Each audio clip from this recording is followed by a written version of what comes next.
Halo Sobat Budaya, bertemu lagi dengan saya Aisyah dalam segmen Gubuk Kuliner yang diinisiasi sepenuhnya oleh Museum Gubuk Wayang dan ditayangkan dalam YouTube channel Gubuk Inovatif.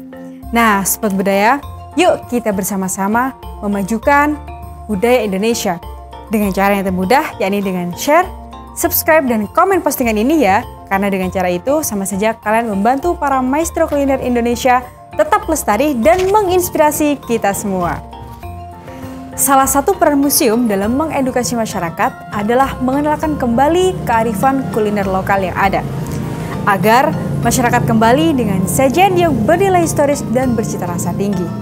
Yuk, ikuti terus perjalanan kami dalam mencicipi kuliner khas Nusantara, hanya di Gubuk Kuliner Indonesia banget.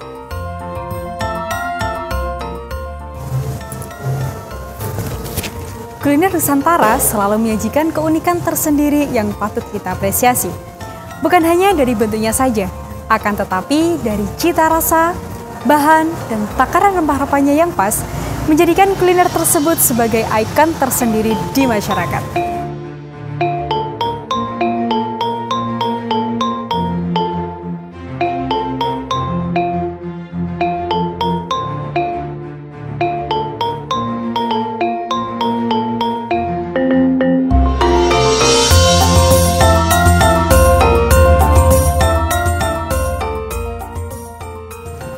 Eka, gimana nih kabarnya? Baik. Baik ya, alhamdulillah.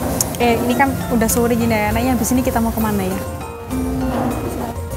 Jalan-jalan mau? Katanya nih, kata teman-teman tuh di sini lagi ada festival kopi loh. Di mana? Di rest area Kota Mojokerto. Nanti ya ke sana ya. Nah, tapi sebelum itu, yuk kita minum dulu.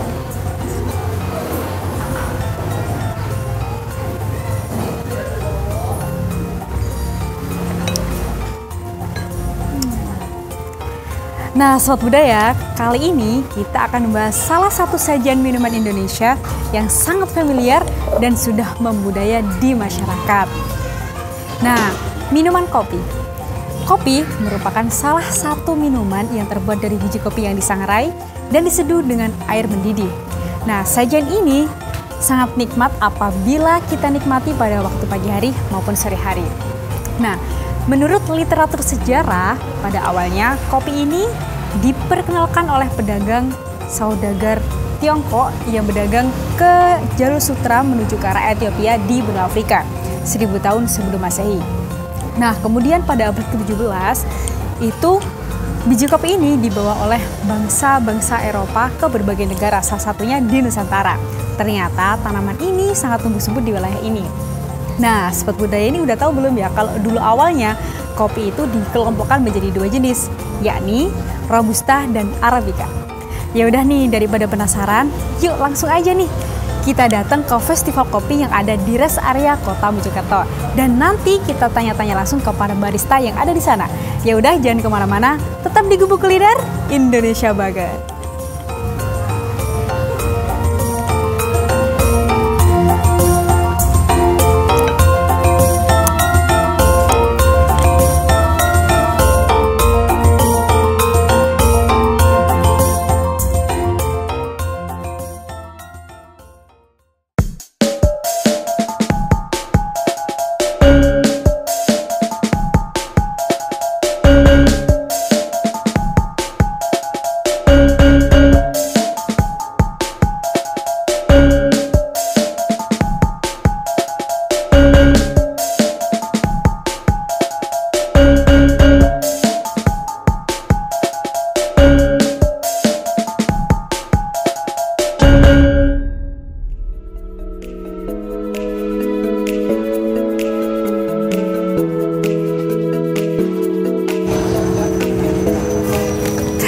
Nah, Sobat Budaya, kali ini episodenya sangat spesial banget. Selain kita mengulas festival kopi yang ada di rest area Gedangan ini, kami juga mengucapkan selamat ulang tahun Kota Mojokerto yang ke-103. Yeay!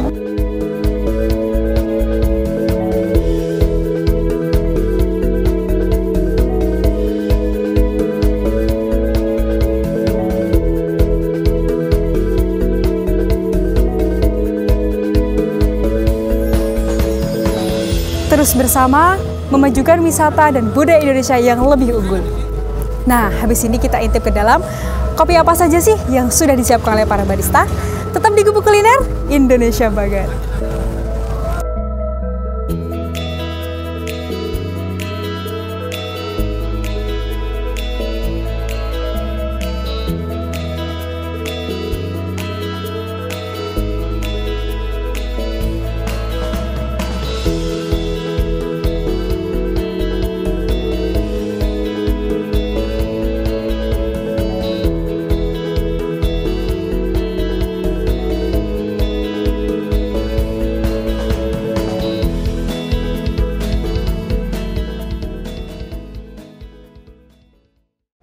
Jadi Sobat Budaya, tadi kita sudah dari Kopi Semangat Bara, habis ini kita mau ke Lirang Cafe. Kita mau tanya-tanya dulu sama bapaknya, biar kita semuanya tahu gitu loh, gimana sih kopi khas dari Lirang Cafe ini.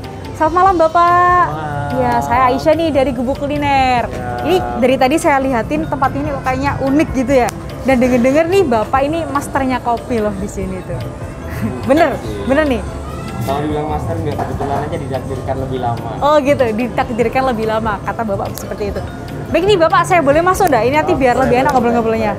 Baik Sobat Budaya, yuk kita masuk dulu. Oh, lihat sini ya Pak ya. Permisi Pak. Ya. Baik Sobat Budaya. Kopi Trawas. Oh, kopi Trawas. Arabica Lundung. Arabica Lundung. Arabica Lundung ya. Jadi kebunnya di atasnya terjun Lundung.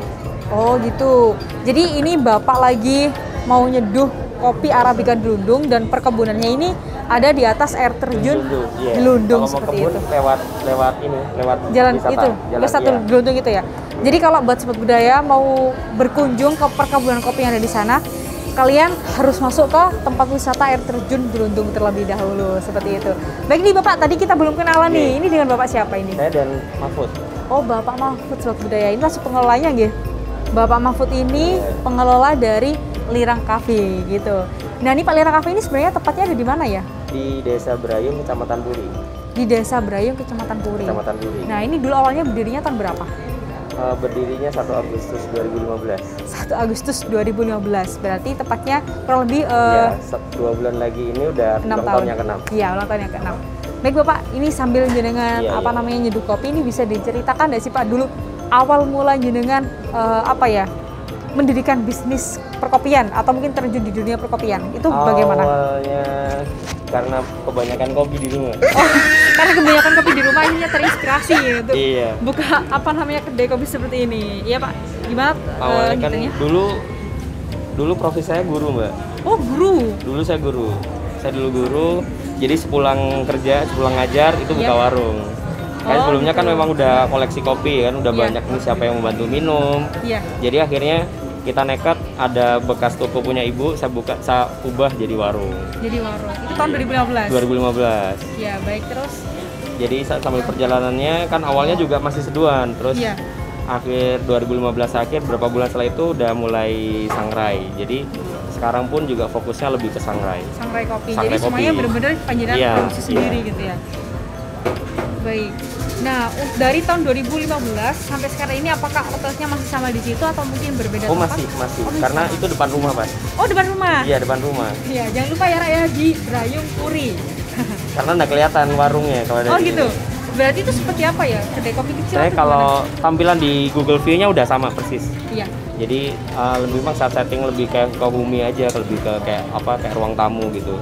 Jadi memang juga selain warung fungsinya itu nerima tamu juga. Jadi lebih santai kalau ngambil. Lebih santai ya. Iya. Dan itu kapasitasnya kira-kira berapa orang?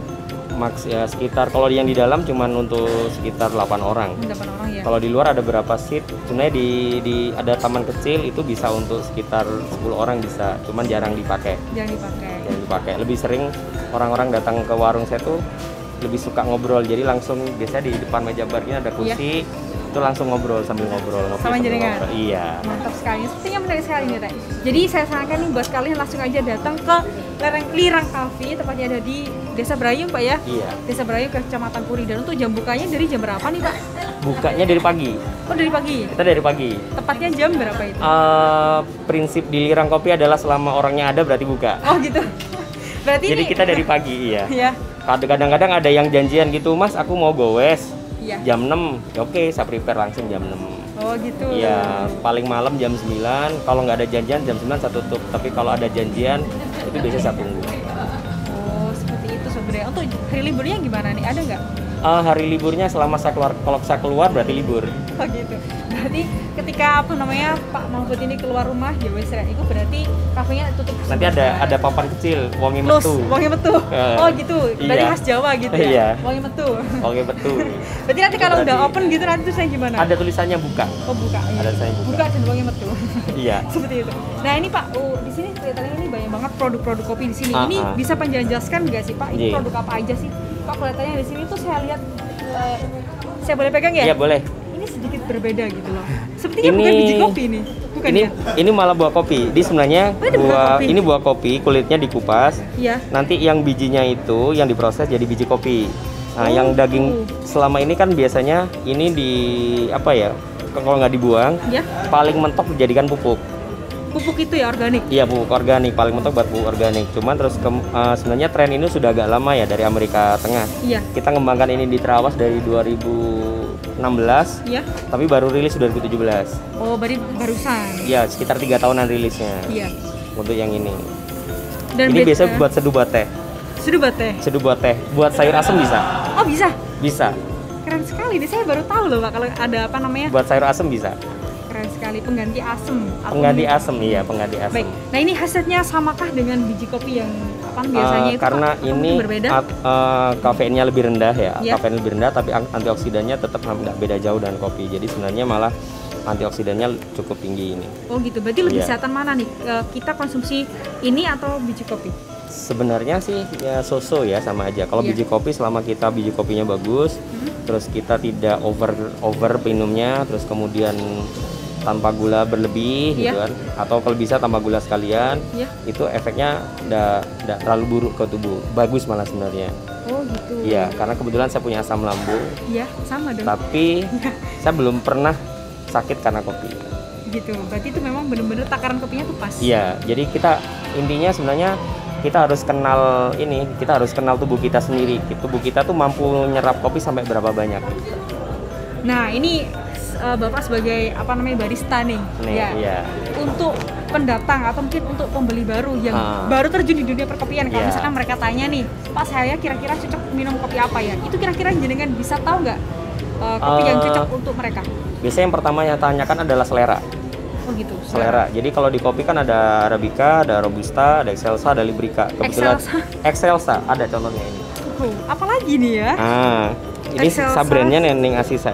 Ini dari Wonosalam. Oh iya. Di Trawas sebenarnya ada, di Jatirejo ada. Cuman saya masih untuk tahun ini kemarin sempat pacet dari pacet di pacet. Cuman ini saya masih di yang di Wonosalam.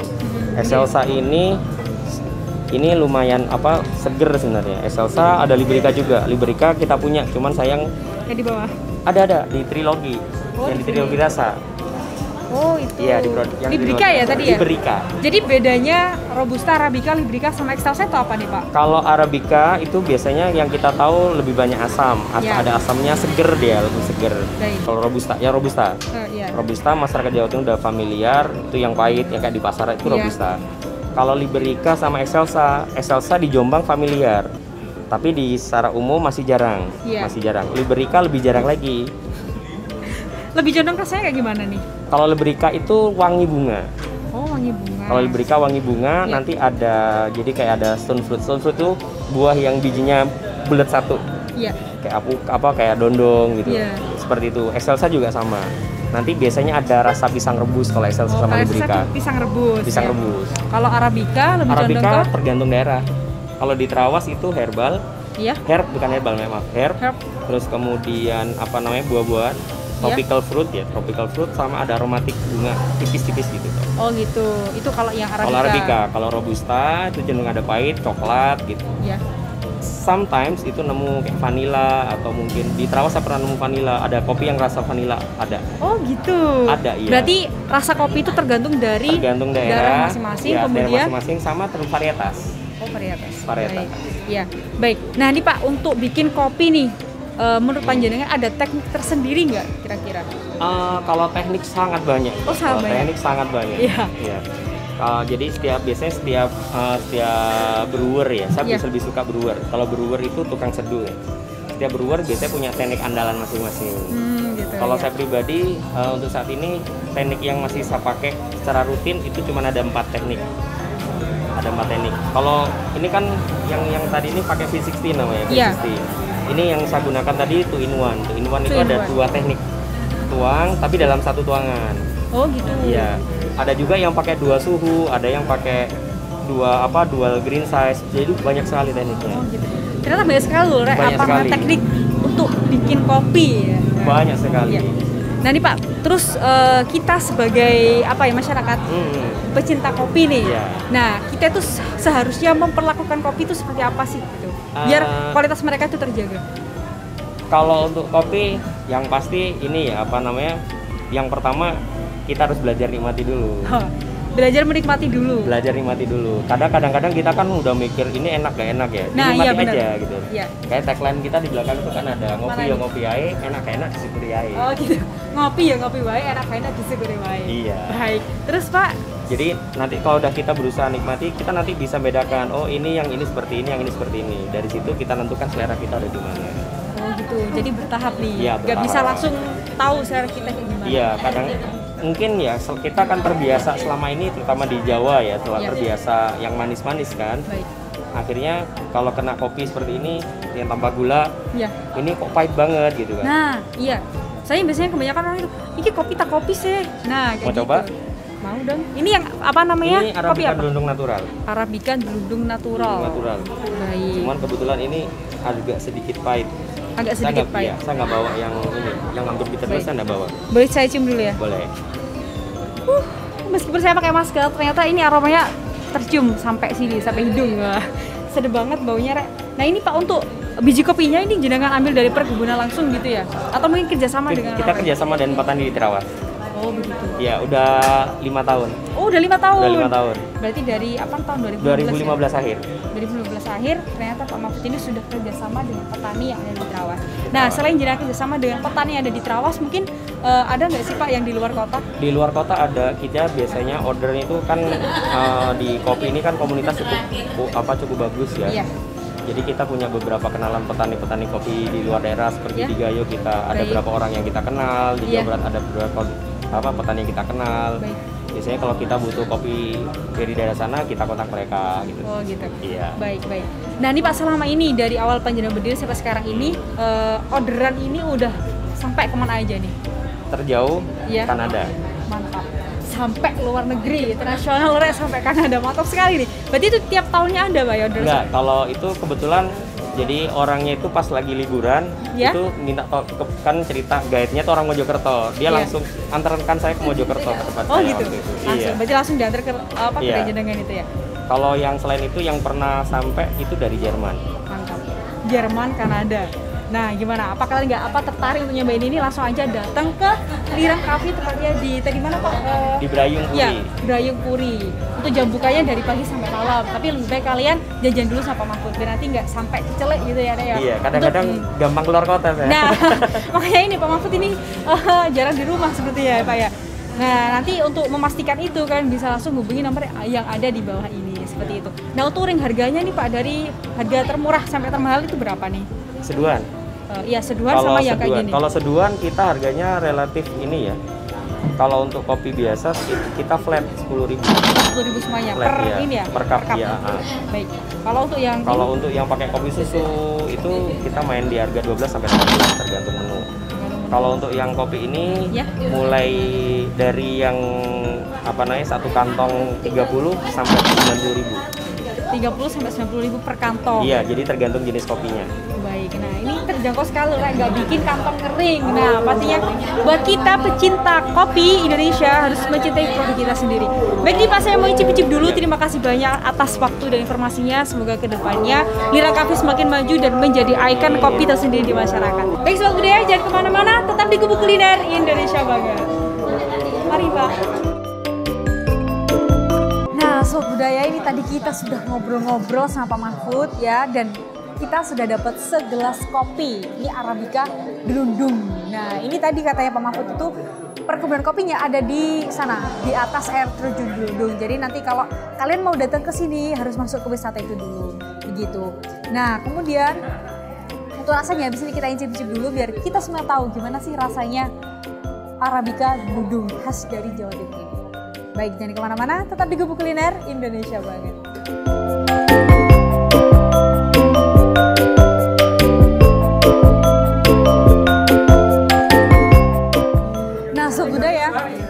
Uniknya nih dari kopi Arabica khas Beruntung ini itu aromanya lebih ke bunga lawang dan beri, dan untuk rasanya itu rasa asamnya itu nyaman banget gitu loh. Biasanya kan ada asamnya tuh kuat, tapi kalau ini tuh dia soft banget, nyaman di lidah, dan asamnya tuh kalau yang saya rasakan ini hanya ada di ujung lidah aja. Jadi buat kalian yang mau nyobain kopi Arabica khas Beruntung ini, langsung aja kalian datang ke Lira Cafe, tepatnya ada di Brayung Puri. Baik Sobat Budaya, terima kasih banyak karena kalian sudah stay tune di channel ini. Jangan lupa untuk share, subscribe, dan komen postingan ini supaya para maestro kuliner Indonesia tetap lestari dan menginspirasi kita semua. Baik, jangan kemana-mana, hanya di Gubuk Kuliner Indonesia banget.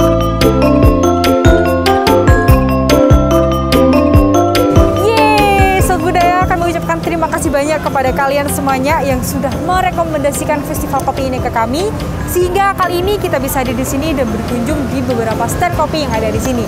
Dan buat Sobat Budaya yang punya rekomendasi tempat-tempat kuliner lainnya yang unik, menarik, dan intinya Indonesia banget, langsung aja kalian ketik di kolom komentar di bawah ini, biar nanti kita datangi bareng, kita ulas bareng, dan biar kita semuanya juga tahu kekayaan kuliner Nusantara.